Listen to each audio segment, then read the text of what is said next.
अस्सलाम वालेकुम नाज़रीन, प्रोग्राम अंधेर नगरी के साथ मैं हूं कैसर खान। नाज़रीन, हम एक ऐसे मादियत प्रस्त मुआशरे का हिस्सा हैं जिसमें इंसान पैसे के हसूल और लालच के लिए अपने रिश्तों के तकद्दुस को पामाल करने से भी गुरेज नहीं करता। आज अंधेर नगरी टीम मौजूद है फैसलाबाद में और हुकूक निस्वा बिल पास होने के बाद फैसलाबाद में यह पहला केस सामने आया है जिसमें एक सफाक खामद ने अपनी बीवी पर जुल्म के पहाड़ ढाए हैं। इस केस की मजीद तफसीलात क्या हैं वो हम आपको आज के इस प्रोग्राम अंधेर नगरी में दिखाएंगे। आज के अंधेर नगरी में देखिए ऐसे शोहर भी मौजूद हैं जो अपनी बीवियों को मजबूर करते हैं पैसे की लालच में आकर। किस चीज से मारा यहाँ पे? प्रेशर कुकर के ढक्कन से, और सॉस पैन मारे हैं, झाड़ू मारे हैं, कैंची मारी, उसने मेरे छुरियां मारी थी, मुझे गर्दन पे यहाँ मारी थी। कैसे काटे हैं बाल? कैंची के साथ। मारा किससे है? फ्राई पैन वो कुकर के ढक्कन से। ये अंधेर नगरी पे नकाब करने के लिए अंधेर नगरी टीम यहाँ पर मौजूद है। ये वो खातून है जिसके साथ जुल्म होता रहा, ये वो शख्स है जो जुल्म करता रहा। मेरे सारे बाल काट दिए। ये बहुत गंदा इंसान है। ये मुझे बेचता था, अगर मैं मना करती थी ये मुझ पर तशद्दुद करता था। उसके सामने झूठ बोल रहे गलत बयानी नहीं करनी, गलत झूठ नहीं बोलना। ये उसकी मर्जी है, करे ना करे। आप उसकी वकालत क्यों कर रहे हैं? वो लड़का खुद ठीक नहीं है, वो अपनी बीवी पे बहुत जो ना जुल्म किया उसने। लड़का खराब सी, लड़की ठीक सी। I am thankful to 92 HD के उन्होंने इसको ब्रेक किया। हम इंश्योर करेंगे कि मुलजिम को कैफरे किरदार तक पहुंचाया जाए।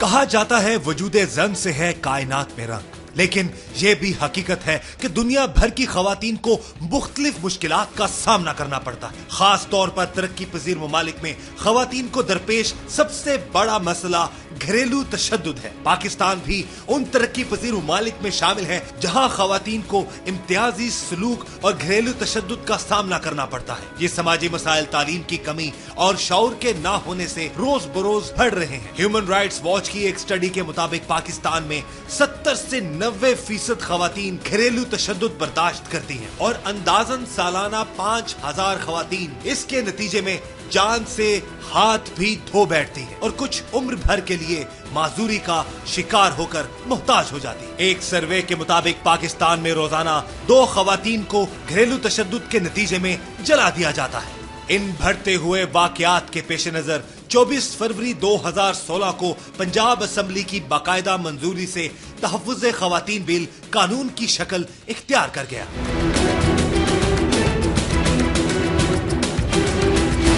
तहफ़्फ़ुज़ ख़वातीन बिल की मंजूरी के बाद फैसला। प्रोग्राम का बकिया हिस्सा इस न्यूज ब्रेक के बाद।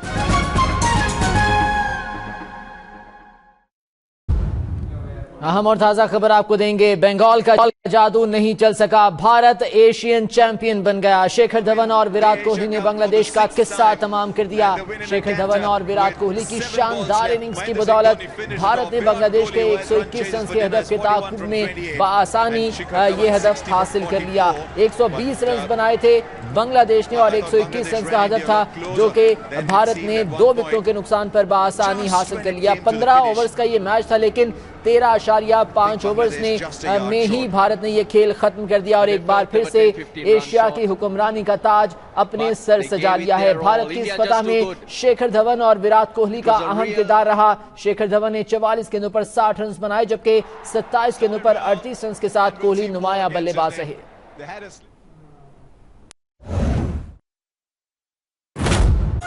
आइए देखते हैं प्रोग्राम का बकिया हिस्सा।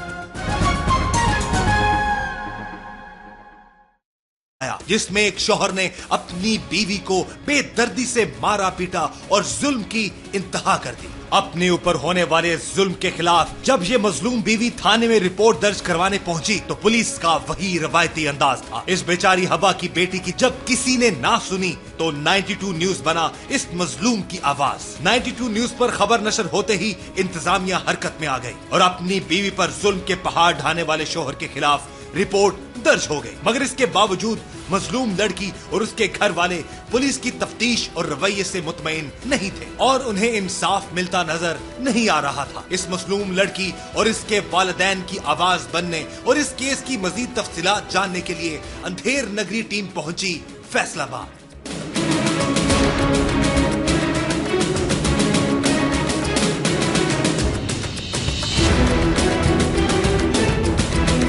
अभी हमारे साथ वो लड़की मौजूद है जिनके साथ उनका खावंद इतना जुल्म ढाता रहा और उसने इंतहा कर दी जुल्म की।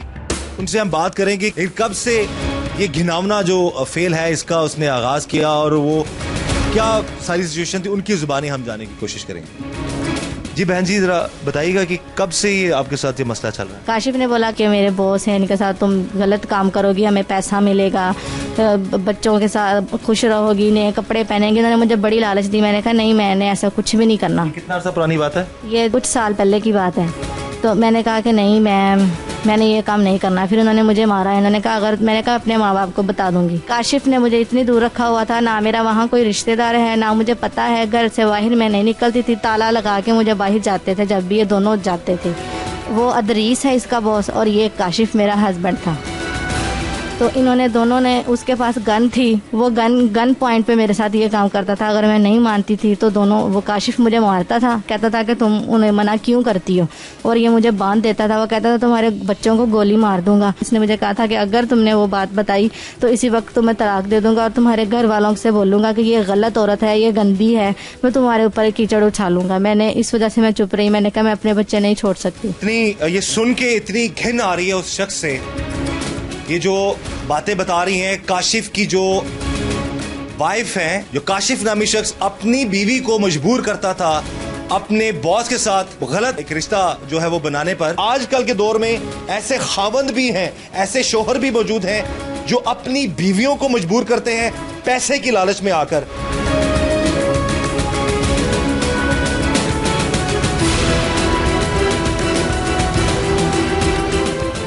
अपने दरिंदा सिफत शोहर के मजालिम बताते हुए ये मजलूम लड़की इंतहाई कर्ब में मुब्तला थी। इस लड़की ने अपने शोहर से मुतालिक दिल दहला देने वाले क्या क्या इंकिशाफात किए, आप भी देखिए। फिर हम समाना गांव में चले गए। वहाँ फौजी अकबर के मकान में रहे। साथ वालों ने भी देखा कि ये आदमी रोज अपनी बीवी को मारता है। उन्होंने मुझसे पूछा कि क्यों मारते हो। इसने उन्हें बोला कि ये अच्छी औरत नहीं है, इस वजह से मैं इसे मारता हूँ। वहाँ भी वो शख्स आता रहा। उसके मैंने पाँव पकड़े, हाथ जोड़े कि आप मेरे दादा अब्बू की उम्र के हो, प्लीज मेरे साथ ये काम नहीं करो, आप, मुझे शर्म आती है। तो उसने मेरे हस्बैंड को बताया, इसने फिर मुझे मारा। अगर मैं नहीं मानती थी तो ये मुझे बांध देता था। और उसके पास गन है, अभी भी है, और मैं पैसे देता हूँ। ये कहता था कि मैं पैसे देता हूँ, मैं तो करूँगा, तुम अपने मियाँ से बोलो। तो वो मियाँ तो पैसे का भूखा है, उसे किसी रिश्ते से प्यार नहीं है, वो सिर्फ पैसा देखता है बस। अभी भी इसने ऐसा ही किया। इसने मेरे बाल काट दिए, इतना मुझे मारा। इसने 2 दिन मुझे बांध के रखा, घर पे बांध के। जब ये आपको मारने का दोबारा अभी इसने तशद्दुद इतना ज्यादा किया है, ये इतना ज्यादा तशद्दुद करने की वही वजह थी? और कैसे ये शुरुआत कैसे हुई? उसने मारना क्यों शुरू किया आपको? वो दुकान बंद करके शाम को 6 बजे, घर में ही दुकान थी, शाम को शटर बंद करके 6 बजे अंदर आया। मुझे कहता आज सैटरडे है, हफ्ता है, उसने आज आना है, तुम तैयार क्यों नहीं हुई? मैंने कहा मुझे उनसे नहीं मिलना, मेरा दिल नहीं करता, बस मैंने उनसे कोई बात भी नहीं करनी। ये रिदा बन के मतलब मैं बन के ना उनको SMS करता है कि ये मैं कर रही हूँ उनको, वो अपने बॉस को। तो कहता था कि आओ तुम उनसे मिलोगी। मैंने कहा मैंने नहीं मिलना, मैंने आपसे पहले बोल दिया था। इसने मेरी चोटी काटी बांध के, इसने मुझे मारा। इतना जो बड़ा निशान है, ये किस चीज से मारा है यहाँ पे? आज प्रेशर कुकर के ढक्कन से, और सॉस पैन मारे हैं, झाड़ू मारे हैं, कैंची मारी, उसने मेरे छुरियां मारी थी, गर्दन पे यहाँ मारी थी। शाम से लेकर रात तक मुझे सारी रात मारता रहा। उसके दिन, दूसरे दिन भी इसने मुझे मारा। 2 दिन इसने मुझे मारा और बांध के रखा है। मोहल्लेदार किसी ने या कोई बंदा छुड़ाने नहीं आया? कोई मोहल्ले में शादी थी, शोरो गुल था, किसी को कुछ पता नहीं चला, क्योंकि इसने मुझे, मेरा मुंह भी बांधा हुआ था। जब कभी इसने मेरा मुंह खोला, मैंने शोर मचाया, सामने वाली आई, उन्होंने आके बोला कि तुम इसे क्यों मार रहे हो? कहा मारो नहीं, जो भी है मसला मसाइल सुलझा लो। इसने कहा आप जाएं, अब इसकी आपको आवाज़ नहीं आएगी। उनको इसने भेज दिया। फिर इसने मुझे बांध के मारा। इसने कहा अब तुम्हें आवाज़ ना करना। फिर उसके बाद इसने मुझे डिवोर्स दे दी। उसके बाद फिर मैंने अपने घर वालों को फ़ोन किया। फिर ये आए हैं और अब मुझे 2 दिन हो गए यहाँ पे आते हुए। पुलिस के चक्कर लगाते, हॉस्पिटल जाते हैं, वो कहते हैं पर्चे का केस है, हमने इलाज नहीं करना। इधर उधर पुलिस वाले भी बात नहीं सुन रहे। वो आदमी कहता था, उसने मेरे हस्बैंड को शायद भेजा है खुद के तुम जाओ, मैं तुम्हें छुड़ा लूंगा। वो कहता है मेरी पहुँच बड़ी है। मैंने उसे कहा था कि मैं, कौन कहता है? अदरीस कहता है कि मेरी बहुत पहुँच है। मैं, उम्र कितनी है जी? वो काफ़ी ज़ईफ़ आदमी है, मुझे अब उम्र का अंदाज़ा तो नहीं है, 80-85 होगी उसकी। वो काशिफ का बॉस है, जो काशिफ जिसके लिए मजबूर करता था आपको, हाँ जी। आप क्या अपील करना चाहेंगे? काशिफ दरिंदे को भी पकड़ेंगे और कभी इसको वो सजा देंगे, ये कभी बाहर नहीं आएगा। फांसी की सजा होनी चाहिए इन दोनों को। इन्होंने इंसानियत का कत्ल किया है, इन्होंने इस लोगों की इज्जत का कत्ल किया है। ये इंसान के हराने के लायक नहीं है दोनों ही। बहुत गंदे इंसान है, इंसान है दोनों।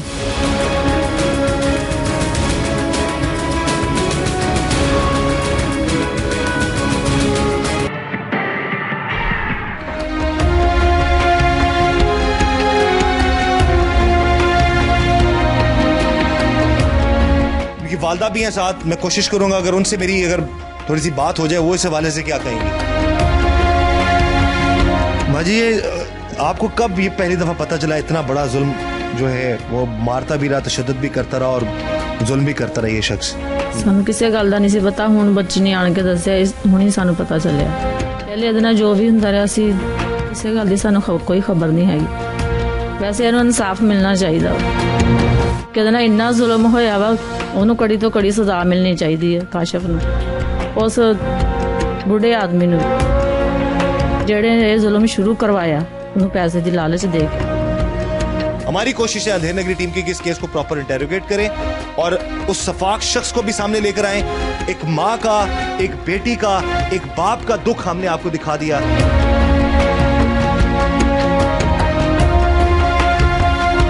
जब अपने भाई से आप बात करते हैं, जो सगा का भाई है, वो अपने बेटे के हवाले से क्या कहता है? जी ये मेरी नहीं मानता है तो ये माफी वाली गलती नहीं है। दुनिया का कोई भी मर्द जड़ा ना ये गल नहीं करता जी उन्हें की है, भी नहीं करते इदा दी गल्लां जड़ियां काशी ने की। तो असीं चाहते हैं भी सानू वज़ीर आज़म साहब इंसाफ देवे, उसकी मेहरबानी है। असीं गरीब आदमी हाँ, असीं चौकियां थाने की फटीक नहीं झल सकते। किराए ते साडा मकान आ ते मेहनत मजदूरी रेहड़ी का मैं काम करदा, फल फुल बेचदा बच्चों ते मेरे च इन्नी पहुँच नहीं है भी मैं तगड़ियां का मुकाबला कर लवां, मैं माड़ा बंदा। बिल्कुल जी, हमारी कोशिश होगी जी अब हम पुलिस के साथ जाके बात करें और काशिफ जो शख्स है उस सफाक चेहरे को सामने दिखाएं और उससे बात करें और इस गरीब खानदान को इंसाफ दिलाने में हम अपनी जो कोशिश है वो करें।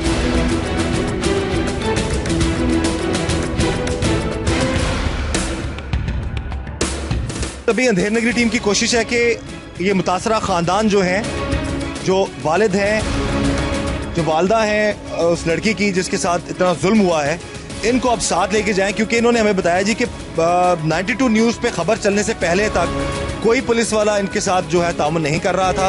ये 92 न्यूज़ और अंधेर नगरी टीम की बाकायदा कोशिश है कि अब हम इनको साथ लेकर जाएं, थाने में लेके जाएं और इन्वेस्टिगेशन ऑफिसर के आमने सामने हम जाके बात करें कि इस होने वाले जुल्म पर अब वो क्या जो है इन्वेस्टिगेशन कर रहा है।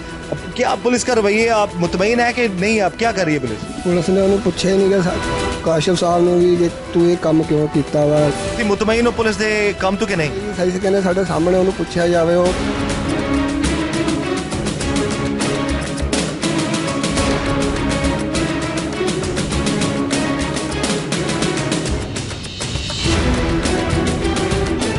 इस वक्त जी अंधेर नगरी टीम मौजूद है सरगोदा रोड थाने में और एक एक्ट भी बना है हकूक़ निस्वां के हवाले से।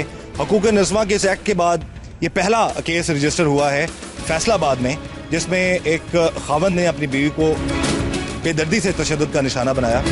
और मजीद क्या है हम उससे पूछने की कोशिश करते हैं। इतना जुल्म ढाते रहे हो यार तुम अपनी बीवी पे, कभी अब तुम माफिया भी मांग रहे हो, रहम की भी अपील कर रहे हो, पहले कभी ख्याल नहीं आया? हाँ, ये जरूर है कि मैंने गलती की, मैंने कबूल किया है कि मैंने उसे मारा है, उसके बाल काटे हैं। उसको मारा आपने? मैंने मारा। बाल क्यों काटे उसके बाल कैसे काटे हैं बाल? कैंची के साथ। कैंची मारा किससे है? वो फ्राई पैन, वो कुकर के ढक्कन से। कुकर के ढक्कन से मारा? कुकर के ढक्कन से मारा है और कैंची के साथ। पता है कि अभी वैसे भी औरतों पे हाथ उठाने के हवाले से बिल एक बना है, जुर्म है, फिर भी तुमने मारा है। वो मर भी सकती थी। ये सिस्टम ही चेंज करने के लिए हम ये अंधेर नगरी पे नकाब करने के लिए अंधेर नगरी टीम यहाँ पर मौजूद है। तुम जो स्टोरियां सुना रहे हो ना, इसकी बीवी को ले आए जरा सामने, लाए जिसकी बीवी को लाए, इसके ससुर को भी लाए। इस तरह के मकार शख्स, झूठ बोलने वाले शख्स जो कि अपने आप को सिर्फ कानूनी पेचीदगियों का फायदा उठाकर ये लोग फायदा उठाते हैं। और ये थाना कचहरी कल्चर जो है, ये कब हमारा चेंज होगा? यही अंधेर नगरी हम बेनकाब करने आए हैं। आमने सामने हमने कर दिया मियाँ बीवी को। ये वो खातून है जिसके साथ जुल्म होता रहा है, ये वो शख्स है जो जुल्म करता रहा है, और अब यहाँ पर आके ये इनकारी है। आप बताएं जी, क्या क्या जुल्म करता रहा पे? ये गंदा इंसान है, ये लोगों से अपने बॉस के साथ मुझे कहता था कि करो, ये मुझ पे जुल्म करता है, इसने मेरे सारे बाल काट दिए। ये बहुत गंदा इंसान है, सिर्फ इसको पैसे की भूख है बस।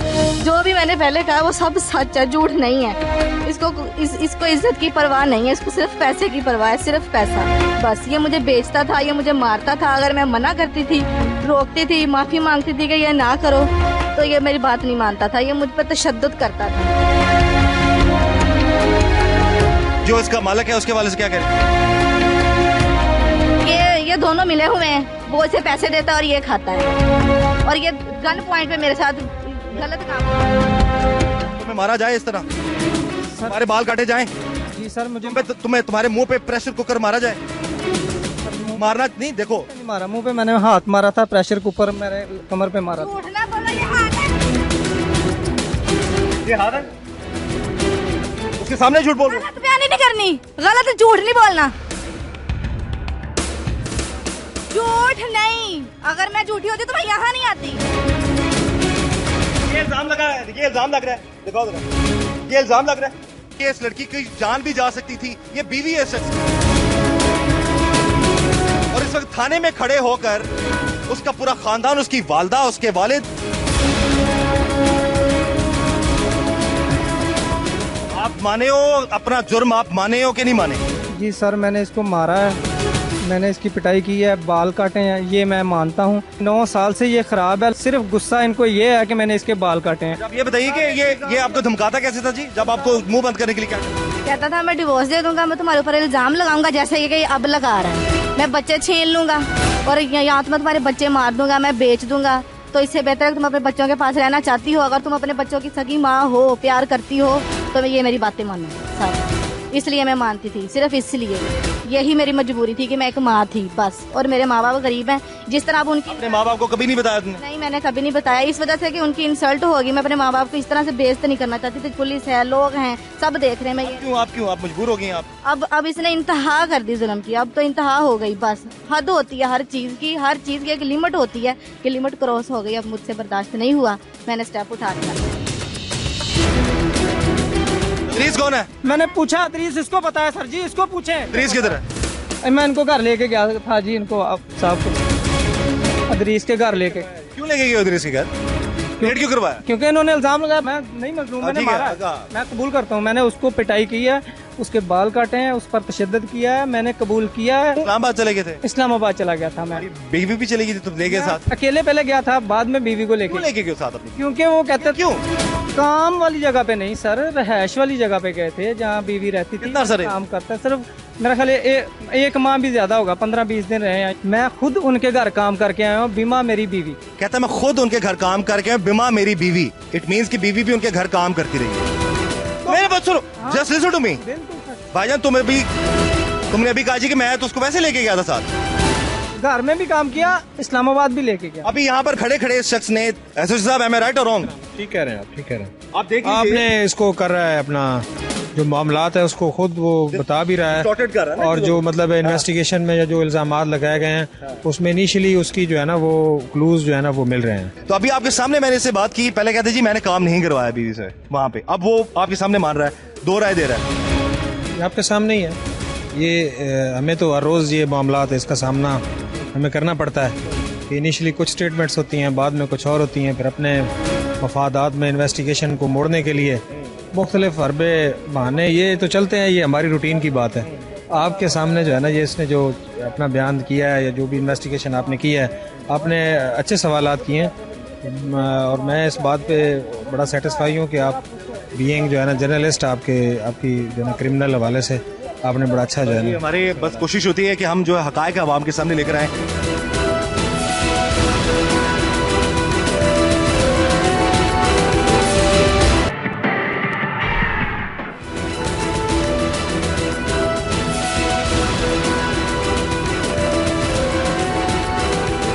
ये दरिंदा सिफत इंसान बड़ी ढटाई से झूठ पर झूठ बोले जा रहा था और अपने करतूत छुपाने के लिए अपनी बीवी पर झूठे इल्जामात लगा रहा था। दरअसल ये सफाक इंसान खुद अपनी बीवी को दूसरे मर्दों के साथ जाने पर मजबूर करता और जब वो इनकार करती तो उस पर जानवरों से बदतर तशद्दुद करता। अंधेर नगरी टीम ने इसके तमाम झूठ और इल्जामात को कैसे गलत साबित किया, ये आप प्रोग्राम के आखिर में देख सकेंगे। अभी जरा आप भी इसकी बातों पर गौर कीजिए कि ये शख्स कितना झूठा और बेशर्म है। उसकी रजामंदी थी, मेरी नहीं थी। तुम्हें पता था ये? हाँ, ये मुझे पता था कि मेरी बीवी को उसके साथ रिलेशन है। जब तुझे पता था तो तेरी रजामंदी बन नहीं गई, तो तू उसका खामंद है और तुझे पता है कि अगर वो बंदा जो है वो इसके साथ करी या जो भी इल्जाम वो लगा रहे हैं वो कर रहा है, तो तुझे पता है इसके तू मतलब बयानात या ऐसी बात करने से तू नहीं बच सकेगा, ना वो बच सकेगा। जब ये अदरीस पहली दफा जब आया था, कब आया था? मुझे नहीं याद वो कब आया था, हमारे घर नहीं वो आया। कितना अर्सा ये मुसलसल तुम्हें मारता रहा? जब से शादी हुई है मारता है मुझे, लेकिन ये जो ये अदरीस वाला मामला है ना, उसके बाद से ज्यादा इसने मुझे मारना शुरू किया। तुमने एक लड़की के साथ ज्यादती की है, उसको अपनी बीवी होने के नाते उसको मजबूर तुम करते रहे हो। तुमने अदरीस के पास काम छोड़ा अपना? काम छोड़ दिया। मैं अदरीस को उसके खिलाफ कोई कार्रवाई की? नहीं की। क्यों? क्योंकि ये उसके साथ है। मैंने अली के साथ भी कोई कार्रवाई नहीं की, मैंने उस्मान के साथ भी कोई कार्रवाई नहीं की, मैंने शाहद के साथ भी कोई कार्रवाई नहीं की, मैंने इसका भाई है आजम उसके साथ भी कोई कार्रवाई नहीं की जिसके साथ ये खराब है। वो सब बरी। सबका तुम्हें पता था? क्योंकि ये खुद तुम्हें खुद पता, तुम खुद मान रहे हो, तुम मान जाते थे, तुम अंडरस्टैंड कर लेते थे। क्योंकि मेरी बीवी है, मेरे बच्चों की माँ, मेरे 3 बच्चे हैं, मैं नहीं छोड़ सकता इसको। मैं अब भी इसको रखने के लिए तैयार हूँ। आजमाइश कर लें, 20 साल बाद आए, अब मेरे हवाले करें, 20 साल बाद भी मेरे पास ही देखेंगे, मैं अब भी इसको रखूंगा। इस केस के हवाले से तफ्तीशी अफसर का वही रिवायती अंदाज था जो हमेशा से हम देखते आए। इस केस का तफ्तीशी अफसर इस मुल्जिम से सही तफ्तीश करने की बजाय इसकी तरफदारी और वकालत कर रहा था, जिसने बड़ी बेदर्दी से अपनी बीवी को मारा और उस पर जुल्म ढाता रहा। आखिर कब तक हमारे इस थाना कल्चर की वजह से जालिम बचता रहेगा और मजलूम इंसाफ के लिए दर बदर की ठोकरें खाता रहेगा? मगर अंधेर नगरी टीम ने इस केस के तफ्तीशी अफसर को सही तफ्तीश करने पर कैसे कायल किया, जरा आप भी देखिए। जब भी किसी भी मुजरम के हवाले से ये इन्वेस्टिगेशन करना इन्वेस्टिगेशन ऑफिसर का काम होता है, और हमारे इतने फ्लॉज हैं। मैं इस थाने में खड़ा होकर बात कर रहा हूँ। SHO साहब ने, रजा साहब ने अपना फर्ज पूरा किया, उन्होंने इसको गिरफ्तार किया, पर्चा काटा इस पे। अगला काम था इन्वेस्टिगेशन ऑफिसर साहब का कि इन्वेस्टिगेशन आए जरा आप असमत अली साहब, इन्वेस्टिगेशन में तमाम वो, मैं इनसे पूछता हूँ कि बाल बरामद हुए सर इसके जो जैसे इसने काटा? हाँ जी हुए सर। वो आला जो कैंची वैंची वो भी बरामद हुए? और जो इसने प्रेशर कुकर का ढक्कन से, जो प्रेशर कुकर के ढक्कन से जो इसने मारा था अपनी बीवी को, वो भी मिल गया? आपने इसकी बीवी को देखा है? देखा जी। उसकी हालत देखी आपने? देखी। क्या हालत है उसकी? बस देखी यार, मजरूब हुई है। सर आप देखें, आप इन्वेस्टिगेशन, मैं क्या मजरूब हुई है, वही देखी है। हाँ जी। उसके ऊपर तशद्दुद हुआ? एक खामंद ने अपनी बीवी पे तशद्दुद किया। आपने इंटेरोगेशन में क्या नोट किया? मैंने इसे गिरफ्तार किया। नहीं, गिरफ्तार तो रजा साहब ने किया ना? बरामद किया। नहीं, आप तो, ये तो रजा साहब ने तो इन्वेस्टिगेशन, इन्होंने तो गिरफ्तार कर लिया ना, जो भी पर्चा काट दिया, आपके पास आ गया ना, ये साबित हो गया है कि तशद्दुद किया अपनी बीवी? हाँ जी किया जी, किया सर। ये साबित है? बेरहमाना तरीके से तशद्दुद किया वो मारिया ने मारा।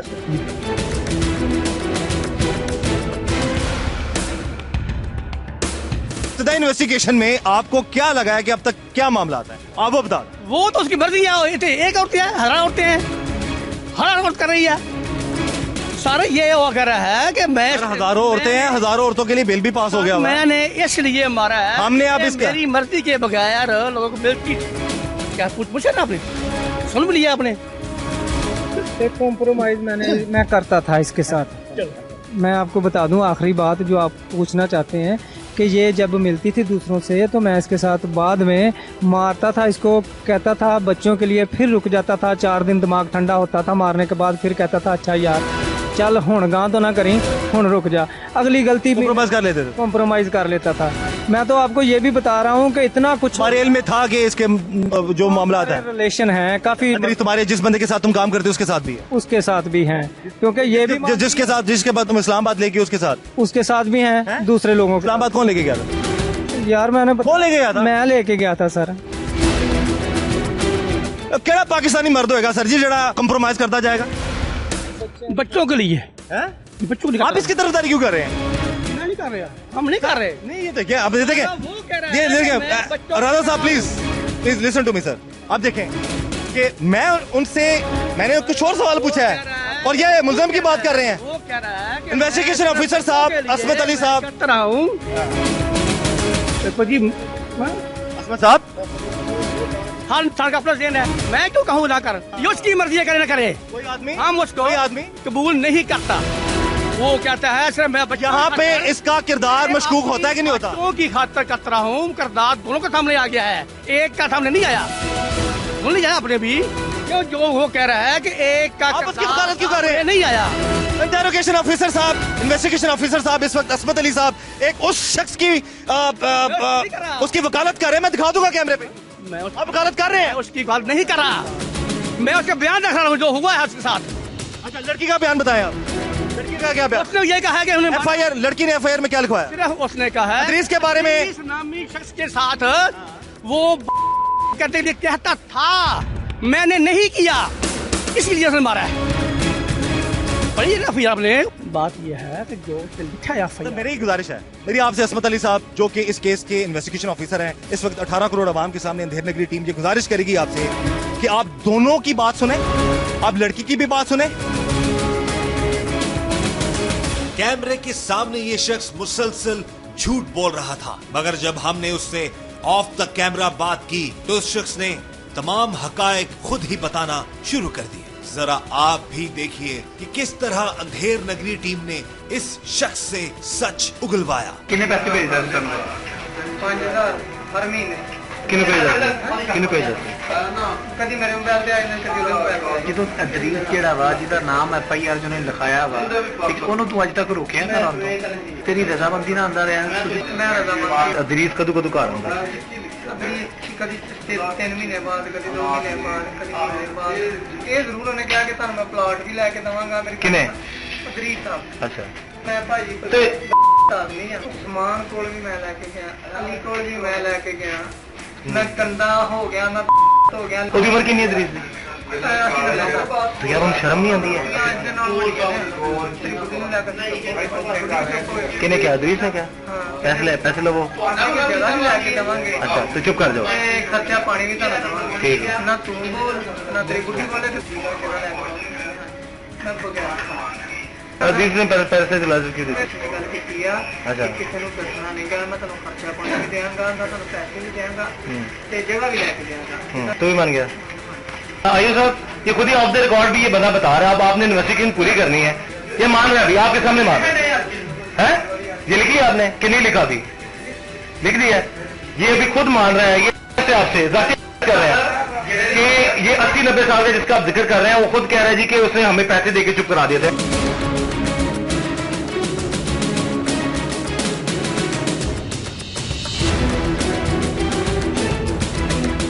अंधेर नगरी टीम पहुंची उस घर में जहां पर काशिफ नामी दरिंदा अपनी बीवी को बेईमाना तशद्दुद का निशाना बनाता और पैसों की खातिर अपनी बीवी को गैर मर्दों से मिलने पर मजबूर करता। इन्वेस्टिगेशन ऑफिसर साहब हैं, उनसे हम पूछेंगे असमत अली साहब से कि वो यहाँ पर इस पूरे घर के हवाले से थोड़ा सा बताएं। जी सर।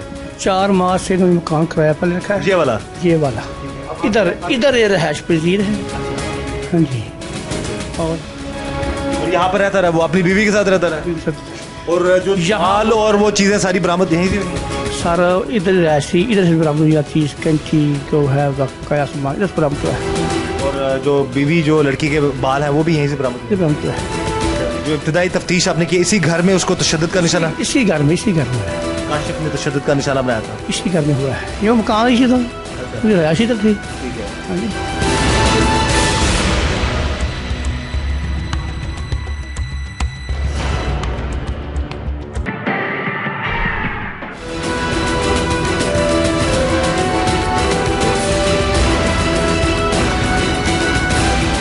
बाल कहाँ से बरामद हुए लड़की के?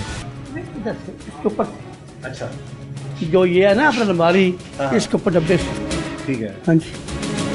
अच्छा, तो यहाँ पर ये इस किचन में भी कोई चीज बरामद हुई आपको? कोई चीज नहीं हुई। वो जो कुकर का हैंडल था जिससे उसने मारा था वो कहाँ से? वो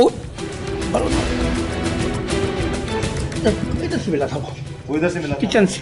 अच्छा, हाँ जी, वो यहीं पे पड़ा हुआ था जो उसने मारा था पकड़ के। और यहाँ से आपने वो चीज बरामद की, कैंची भी आपने यहीं से बरामद की। ये घर है उनका? जी सर। 4 महीने से रहते हैं। हाँ जी, किराए पर। ये है जी वो घर। आप देख सकते हैं कि किस तरह का ये घर है। इस घर में अपनी बीवी को तशद्दुद का निशाना बनाता रहा, उसको मारता रहा और उसको डराता धमकाता रहा। और अभी आईओ साहब इन्वेस्टिगेशन ऑफिसर हैं, असमत अली साहब हमारे साथ मौजूद है, वो हमें ये घर दिखा रहे हैं बाकायदा। और उन्होंने कहते 4 महीने से वो इस घर में रह रहा था। आप देख सकते हैं इस घर की हालत ओवरऑल एक आम गरीब बंदे का जिस तरह का घर हो सकता है, लेकिन गरीब होने का या गुर्बत का हरगिज ये मतलब नहीं है कि आप अपनी बीवी को जानवरों से बदतर आप मारें। और इसी घर में उसको तशद्दुद किया गया, इसी घर पे उसको मारता था वो अपनी बीवी को। और ये सिचुएशन आप देख सकते हैं। अंधेर नगरी टीम ने वो जगह भी, वो घर भी आपको दिखा दिया है। ये घर तो लगता ही नहीं है, आगे दुकान है और पीछे ये घर मकान बना। ये दुकान परचून की अपने गुजरात के लिए ये दुकान है, पीछे रहायश है। ये दुकान किसकी थी? इनकी अपनी थी, किराए पर ली है। इसी की दुकान थी? हाँ जी। अंधेर नगरी टीम ने मजीद हकायक जानने के लिए और काशिफ नामी शख्स के झूठ से पर्दा उठाने के लिए उसके मोहल्लेदारों और मालिक मकान से बात की, तो उन्होंने इस काशिफ नामी दरिंदा सिफत इंसान के बारे में हैरत अंगेज इंकशाफात किए। मोहल्लेदारों ने इसे 1-2 बार पहले भी मारा इसने, उसे हमने टोका, जरूर टोका, क्योंकि ये गलत काम है, ये ना करो, नहीं जिसे हमने पूरा मना किया। सानू ना एक महल्लेदार ब्लैकमेल करने की कोशिश करता कि तू ना मेरे नाल दा बयान देगा तो मैं तेरे नाल मैं तेरे ते इल्जाम लावांगा, मैं फलाने ते इल्जाम लावांगा। इस तरह ब्लैकमेलिंग करता। कौन? काशिफ। ब्लैकमेल किस बात पे करता था ये? ना करेंगा तो मैं कहूँगा तेरे ना खराब है, इधर ना फलाने ना खराब है। इसका मतलब है कि बीवी पे इल्जाम खुद वो लगाता था? खुद ही लगाना, लोगों को ब्लैकमेल करना और बीवी को ब्लैकमेल करना, यही काम है उदा। मैं महल्लेदार सामना कर रहा, वो लड़का खुद ठीक नहीं, वो अपनी बीवी पे बहुत जो ना जुल्म किया उसने। आखिरी दिन जो ना वो हमने और मेरी बेगम ने जाके ना उसको समझाया भी है और उसको छुड़ाया भी है कि यार इतना जुल्म औरत पे करना क्या बात है। आप महल्लेदारों ने क्या पाया है जी कि ये खुद शख्स खराब है? खुद गलत है, क्योंकि असी औरत नूं बाहर वेखे ही नहीं फिरदी नूं। दुकान 'ਚ ਵੀ ਉਹ ਤਿਆਰ ਕਰਕੇ ਖਿਲਾਰਦਾ ਸੀ, ਦੁਕਾਨ 'ਚ ਵੀ ਉਹਨੂੰ ਖੁਦ ਖਿਲਾਰਦਾ ਸੀ ਕਿ ਦੁਕਾਨ ਦੀ ਸੇਲ ਵਧੇ। ਡਾ ਗਿਰਿਆ ਇਨਸਾਨ ਸੀਗਾ। लड़का खराब सी, लड़की ठीक सी। लड़के का जो काशिफ का किरदार ठीक नहीं ठीक। वो दुकान हाफिज़े कुरान है जी, हाफिज़े कुरान ਸੀਗੀ, ਬਕਾਇਦਾ ਪੜ੍ਹੀ ਲਿਖੀ ਹੈ, ਐਡਾ ਕੋ ਕਦਮ ਗਲਤ ਨਹੀਂ ਸੀ ਚੁੱਕ ਸਕਦੀ, ਕਿਉਂਕਿ ਮਹੱਲੇ ਸਾਨੂੰ ਵੀ ਇੱਥੇ ਰਹਿੰਦੇ ਦੇ ਅਰਸਾ ਹੋ ਗਿਆ ਵੇ, ਲੇਕਿਨ ਅਸੀਂ ਨਹੀਂ ਵੇਖਿਆ ਕਿਉਂਕਿ ਇਹ ਸਾਹਮਣਾ ਘਰ ਹੈ ਮੇਰਾ, ਤੇ ਅਸੀਂ ਮਨ ਕੇ ਨਹੀਂ ਗਲਤ ਵੇਖੀ ਔਰਤ ਕਿ ਉਹ ਗਲਤ ਹੋਵੇ, ਉਹ ਬੰਦਾ ਖੁਦ ਗਲਤ ਹੈਗਾ।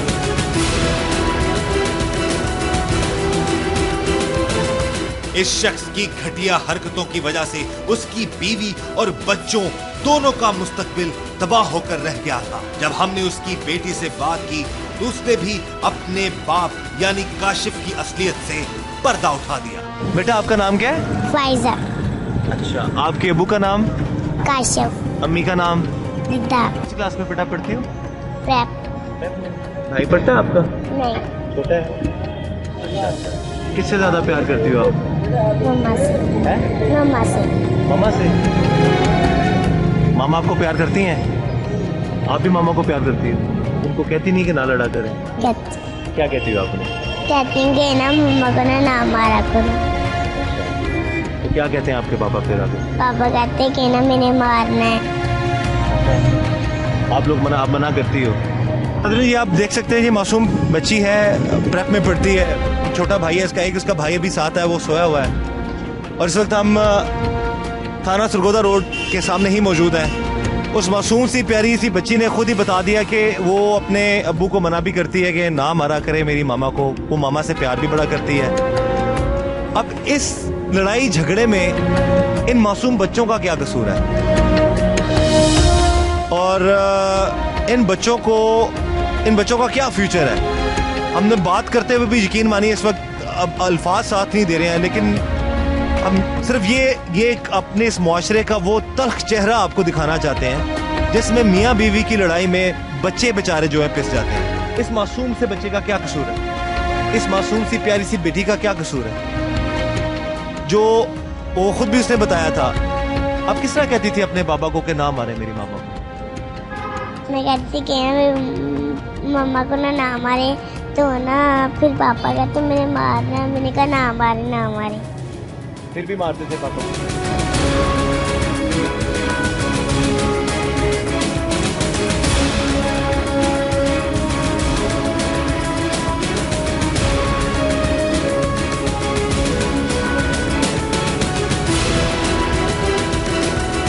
मजलूम लड़की और उसके वालिदैन पुलिस की तफ्तीश से मुतमईन नहीं थे, इसलिए अंधेर नगरी टीम इन मजलूमों को इंसाफ दिलाने की खातिर पहुंची एसएसपी इन्वेस्टिगेशन फैसलाबाद फरूख रजा के पास।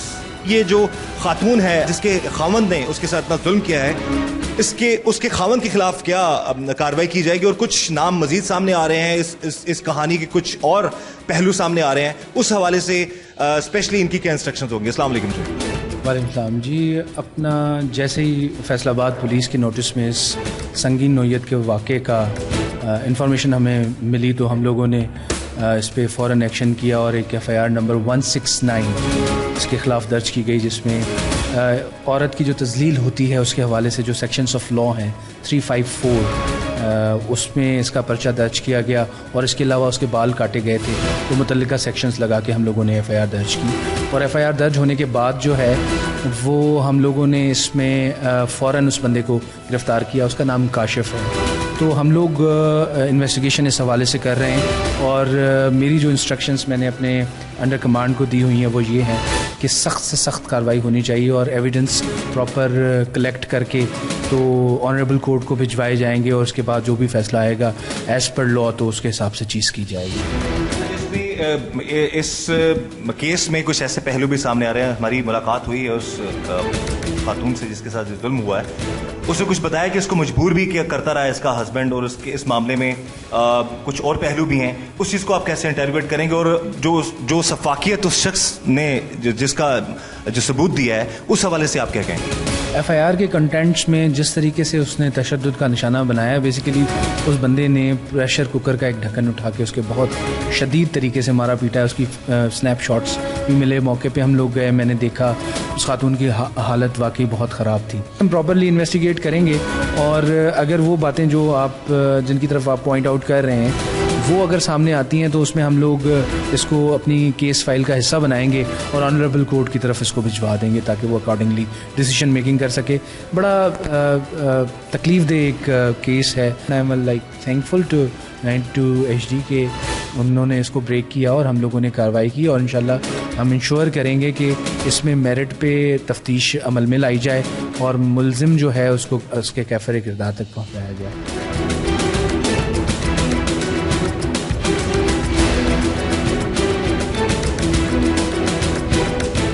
अंधेर नगरी टीम ने इस मजलूम लड़की और उसके खानदान की आवाज बनकर अपना फर्ज पूरा किया, मगर सवाल यह है कि आखिर कब तक हवा की पेटी पर जुल्म होता रहेगा? आखिर कब तक खवातीन घरेलू तशद्दुद का शिकार होती रहेंगी? आखिर कब तक मजलूम बेटियों के वालिदैन उन पर होने वाले जुल्म के खिलाफ इंसाफ के लिए दरबदर की ठोकरें खाते रहेंगे? आखिर कब तक हमारा फरसूदा निजाम और थाना कल्चर मजलूम की बजाय जालिम का साथ देता रहेगा? कोई इन मजलूमों की सुने या ना सुने, अंधेर नगरी टीम अल्लाह के फजल से मजलूमों की आवाज बनती रहेगी और हमेशा हक और सच का साथ देती रहेगी।